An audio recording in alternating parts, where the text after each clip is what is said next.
Hace 90 años falleció José Eustacio Rivera, un colombiano que le dio al mundo uno de los grandes clásicos de la literatura universal, La Vorágine.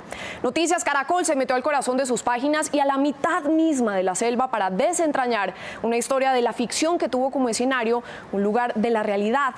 Nuestro subdirector, Alberto Medina, y su equipo llegaron hasta La Chorrera, un corregimiento del departamento del Amazonas, ubicado a orillas del río Igaraparaná. Esta es la primera parte de Sangre Blanca.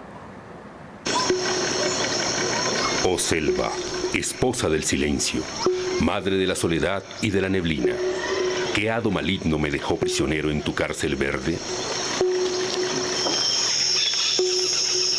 Esas líneas que flotan desde la bruma de la selva colombiana cuentan la historia de un holocausto que le costó la vida a más de 50.000 indígenas.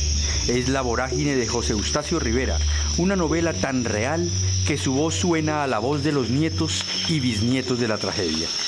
En el tiempo que los abuelos no tuvieron ese conocimiento de cómo defenderse, entonces fueron humilladamente, inocentemente fueron acribillados, acabados. Entonces, esos somos los poquitos que existimos ahorita acá en Colombia.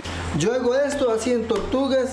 Bartolomé Apama, de la tribu Ocaina, es uno de los 4 hablantes de esa lengua que aún quedan vivos. Éramos 15.000, ¿ya? Según la información de los abuelos que hemos tenido, y ahorita somos 127. Su voz, como la de muchos herederos del Holocausto, suena a fragmento de la novela de Rivera. Pablo Neucase, la autoridad tradicional ocaina, relata lo que sus abuelos le contaron. Pues había diferentes clases de maltratos, que a los niños le hacían trillar a puro dedo, a puro uñas, arroz. Cuando no terminaba, para los niños lo mataban, y a las muchachas pues los violaban. Y los adultos, los que no llevaban caucho, muy poquito de lo que no traían la ropa, pues lo latigueaban y lo mataban. Clemente Silva, un personaje de la ficción en La Vorágine, carga en su espalda las marcas de la esclavitud, los latigazos de los que habla el cacique Neucase. Momentos después, el árbol y yo perpetuamos en la Kodak nuestras heridas, que vertieron para igual amo distintos jugos, siringa y sangre. Tercer día que uno raya, ahí sí ya está leche.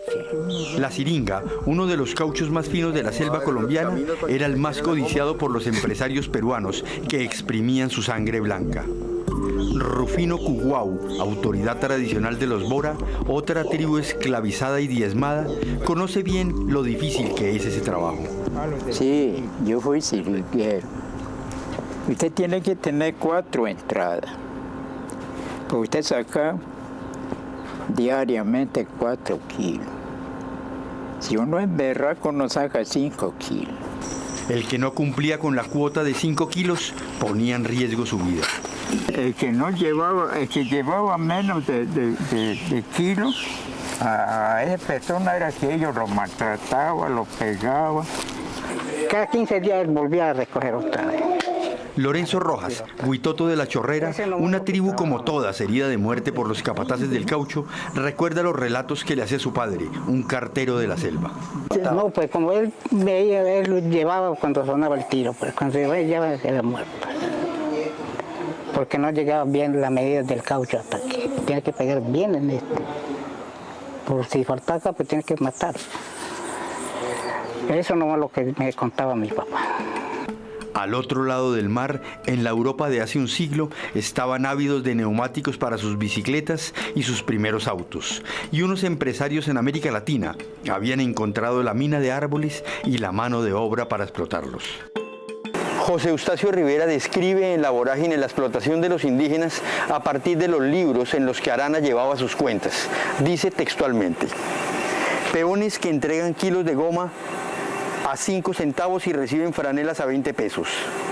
Niños que heredan deudas enormes, procedentes del padre que les mataron, de la madre que les forzaron, hasta de las hermanas que les violaron, y que no cubrirían en toda su vida, porque cuando conozcan la pubertad, los solos gastos de su niñez les darán medio siglo de esclavitud. Cierra comillas. Era el círculo infame del endeudamiento al indígena para someterlo a esclavitud a través del engaño con espejos, como lo hicieron los españoles en los años crueles de la conquista. Se demoraron cerca por ahí de un mes. Fausto Buinaje, coordinador académico de la Casa del Conocimiento en La Chorrera, Amazonas, es el eco de lo que le contaban sus antepasados. ¿No recibían ningún tipo de pago los indígenas? No, pues prácticamente no. Simplemente le daban a veces sus machetes, a veces un espejo y le decían tanto cosas, ¿no? y le endeudaban más. El sistema era de endeude. ¿Cómo era ese sistema? ¿Por qué no me lo tratas de contar? El sistema es que le daban, le ofrecían machete, hacha, y como para los indígenas eso era algo novedoso, les servía para trabajar. Cuchillos, espejos, pañuelos, y entonces decían, tanto vale, pero ellos no sabían cuánto era la cantidad, entonces les llevaban tiempo pagando, ni sabían si eso costaba una tonelada o media tonelada el valor de eso, sino todo el tiempo se la siguieron pagando hasta no tenía fin la deuda. ¿Los hijos heredaban las deudas de los padres? Sí, en algunos casos sí, porque en algunos casos no, porque es que ya no tenían nada, los niños se morían de hambre, de enfermedades, porque no había protección para ellos. En la génesis del mundo Huitoto, primero es la naturaleza, segundo los seres espirituales y tercero los seres humanos. Pero ahora la mujer es que igualmente salieron, no es que sacó de las costillas, sino juntos nacieron. Cuando nació el hombre, pues nació la mujer. Lo cuenta Ángel Cuilloteca, un huitoto escritor que encontró en los mitos de su pueblo la íntima conexión con la naturaleza que el blanco llegó a violentar para lucrarse con la sangre blanca a cualquier precio. Ellos contaban que en el órgano de la mujer, ellos introducían las carabinas. Sí, y por ahí le echaban tiros. Eso es un juego para ellos. Eso sí es. Primero mataron a los caciques, después de que mataron los adultos, después de eso quedaron puros jovencitos. Las niñas eran violadas. Lo cuentan en La Chorrera, Amazonas, y lo cuenta José Eustacio Rivera en La Vorágine. Antes de los 10 años, son compelidas al lecho como un suplicio y descaderadas por sus patrones, crecen en tecas, taciturnas, hasta que un día sufren el espanto de sentirse madres sin comprender la maternidad. Por los corredores de la Casa del Conocimiento, conocida hace un siglo como Casa Arana, escenario de suplicio de cientos de indígenas, aún se siente el espíritu de los abuelos.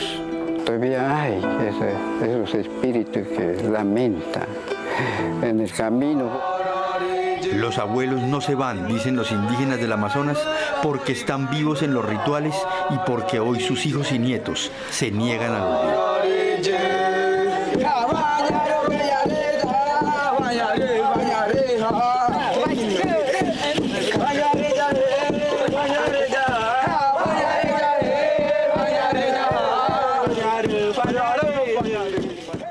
Mañana, en la segunda parte de Sangre Blanca, espere la historia de 4 pueblos diezmados por los empresarios del caucho que aprendieron a vivir juntos en un mismo espacio después de la tragedia, La Chorrera, Amazonas.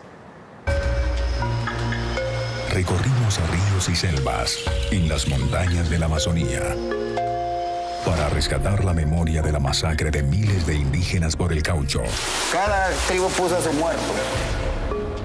La tristeza de nuestros abuelos es como una ceniza. El mundo tenía que conocer esta historia. Los indígenas que lo entraban acá salían sin vida. Por eso un hombre, un colombiano, andaba por estos caminos escribiendo La Vorágine.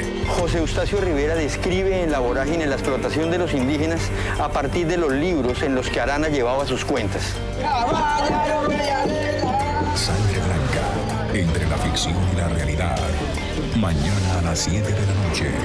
Noticias Caracol, primero en noticias.